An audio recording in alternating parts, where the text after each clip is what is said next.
Bonjour, XVIIe siècle, Malherbe, biographie. Le thème solaire.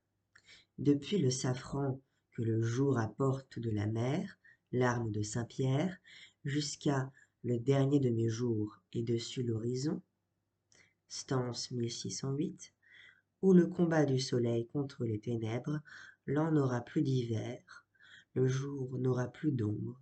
C'est déjà comme l'annonce du triomphe prochain du roi Soleil. Le thème de la fécondité. Cette prospérité agricole, matérialisant l'âge d'or, trouve son expression la plus accomplie dans le vers et les fruits passeront la promesse des fleurs, mais l'évocation est constamment reprise. Donnez-nous tous les ans des moissons redoublées, donne aux prés la verdure et couvre les campagnes de vendanges et de moissons. Enfin Malherbe a ce sens de la grandeur qui sera l'un des caractères dominants du classicisme. S'il lui arrive de nous rebuter par de pompeuses amplifications, il a su trouver aussi des accents à la fois solennels et directs d'une impressionnante austérité. La doctrine. Malherbe n'a pas composé l'art poétique.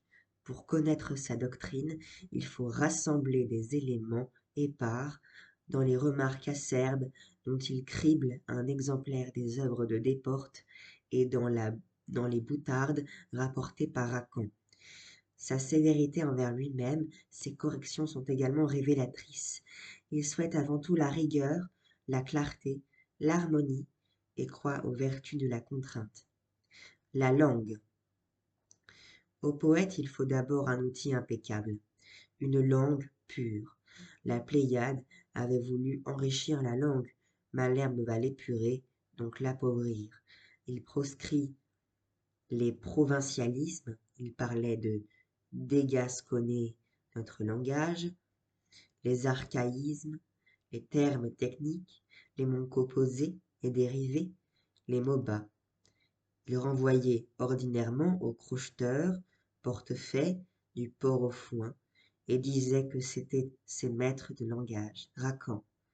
Non pas qu'il prône une langue populaire, loin de là, mais les poètes, selon lui, doivent se confronter à l'usage courant et renoncer à tout jargon composite. Malherbe prépare ainsi au classique un vocabulaire pauvre, mais simple, rigoureux, choisi, dont tous les mots portent. Il proscrit également l'abus des figures de rhétorique et soumet l'expression à la pensée. La technique poétique. Malherbe bannit les licences admises par les poètes de la Pléiade, hiatus, enjambement. Dans les Alexandrins, il exige la coupe à l'hémistiche. Il se montre très rigoureux pour la rime, estimant que contenance et sentence riment comme un four et un moulin. Commentaire sur Desportes. On ne doit pas faire rimer des mots de la même famille. Exemple, émerveille, merveille. Pas de ces chevilles qui remplissent le vers sans enrichir le sens. Pas de série de monosyllabes, cruel bourreau de ceux qui font la cour au roi, Desportes. Pas de fâcheuse rencontre de sons. Malherbe fixe aussi dans le détail l'agencement des strophes. 6 d'alexandrin, 10 d'octosyllabes qui comportera obligatoirement une ponctuation forte à la fin du quatrième vers.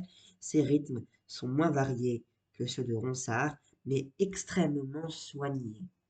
Il crée l'ode française avec les caractères qu'elle conservera jusqu'au XIXe siècle. La fonction du poète. Le poète est un bon ouvrier du vers, non pas un mage ou un prophète, d'où sa fameuse boutade. Un bon poète n'est pas plus utile à l'état qu'un bon joueur de quilles, ou encore selon Racan, toute la gloire que nous pouvons espérer est qu'on dira que nous avons été deux excellents arrangeurs de syllabes, mais quel orgueil aussi chez ce poète qui déclarait au roi que ses vers, et ses vers seuls, leur assurerait l'immortalité, et disait non sans raison, ce que Malherbe écrit dure éternellement.